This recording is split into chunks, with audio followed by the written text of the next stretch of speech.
Hindi talaga pwede yan. Hindi talaga pwede. That's, in plain, that's bullshit. Either somebody there is stupid or more stupid than the others. Huwag mong gawain yan because it carries with it a lot of legal consequences. Isa dyan yung mapriso ka.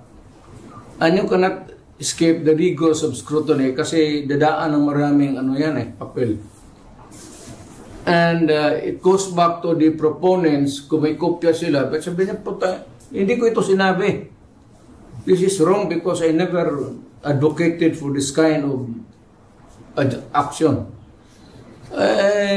Malikot ang papel sa gobyerno. So, do not try to, for those enterprising or whatever you want, wag mong gawain niya kasi talagang kung sa opisina kita, barilin kita. Totoo, para mo akong pinahiya. At pagtawanan ako ng mga congressman. So, mabuti yung alam ninyo. Barilan ka agad para wala ng istorya. Luko-luko may trial ba tayo ang gastos niya? Yes, Congressman City, would you like to actually, this is already my 15th year in Congress, no? Thanks kay Mayor at pinatakbo niya akong congressman noon. My 15th year and I have been chairman of the Committee on Appropriations from 2013 to 2016 and I was also chairman of the Committee on Appropriations in 2019. This is the first time that I saw a bicameral conference committee report na may mga blanco. Na-shock nga ako. Hindi pwede yan. Hindi pwede yan. Para ka nag-issue ng check niya ng blanco to. You're dealing with the people of the Philippines. You do not issue a blank check to anyone because that is really addressed to the government first. At ang mga taga-gobyerno ang maglagay ng ano yung sabi? Sila na ang maglagay, ang sekretary o ang direktor? Anong kalokohan ng naisip ninyo niya? Obviously, Mr. President, meron akong abandonment of constitutional duty on the part of Congress. But kay Kong Sid, sino sa tingin mo ang nag-fill up ng blanco? Yung BICAM pa rin ba who operates as the third chamber o merong fourth chamber na unknown? Well, let us assume na yung mga pumirma sila but tama yung imagination mo. Yung BICAM has been called now the third chamber kasi binabago talaga nila yung binabago nila yung budget. Nung araw, inabutan ko pa yung sa that was 16th Congress na kung ano yung natapos ng House Appropriations Act, GAB, at saka yung GAB na ginawa ng Senate, gagawa pa kami ng matrix. Yung House version kasi versus Senate version, then yung variance. Yun ang pag-usapan nyo kung ano yung reconciliation. Reconciliation, may matrix. Ngayon, binabago talaga nila lahat. So, that's why we call it third chamber. Yung possible imagination na may fourth chamber na nag-fill up. Well, kung meron man, those who sign are still responsible kasi sila pumirma. Falsification yan. If it changes the meaning, if it's just a grammar, putting a correct one or in ganon, okay pa yan. And or, pero if you change put there a sentence that would change its meaning far different from the original intent of Congress or the executive order, then it changes the meaning and you are not allowed to do that because you can go to jail.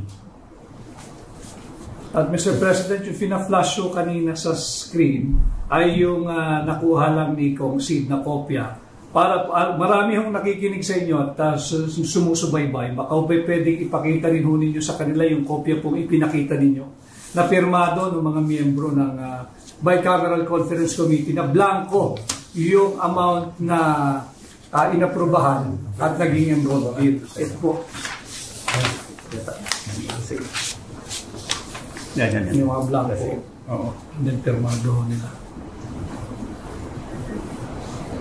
Blanco. Ito yung mga blanco. Hindi mo na pass a law with blank. It has to be complete in itself. That is not allowed. Bakit mo ilagay blanco dyan? Oh, if it's a contingent amount, you place the contingent amount. Whether it falls short or sobra, then you can add. Or kunin mo kung may sobra. But you cannot speculate by placing a blank there for the amount of the appropriations or whatever it is. It's just not, it is not allowed by law. You cannot pass an incomplete appropriation or bill for that matter, whatever. It leaves an speculation. Mag-ano pa yung tao, ano bang ibig sabihin nito? Ano bang ilagay natin dito? Then, whoever is the end user of this papel would have the, ngayon, kung bright ka, sige, ilagay na natin dito, pasobra natin ng konti. Para yung, ganun talaga yan, o kulang. O sige, sobrahan ninyo, o kulangan ninyo. Then you leave the money intended for any public purpose to the speculation or to the guessing game of the people who are supposed to implement the law. Bawal yan. Bawal yan. And you can go to jail for that. Mind you.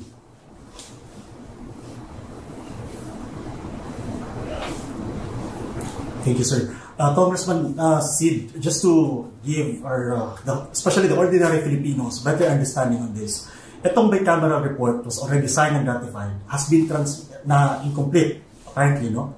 Has been transmitted to the Executive Department. Which, hindi. Yung Bicameral Conference Committee report, after ratification, i-reflect na yun siya sa tinatawag na enrolled bill. Yun na yung final copy. Correct. Na dadalhin sa Malacanang for signature to the President. Correct. Usually, pagdating naman sa President, marami namang economic managers, particularly DBM, will assist him review the budget. Correct. So, ang nangyari, sir, no, just for everyone's understanding, that bicameral report na blanco, we could assume... May pages na blanco. May pages na blanco. We could assume that when it reached the office of the President, may items na yun. May amount na.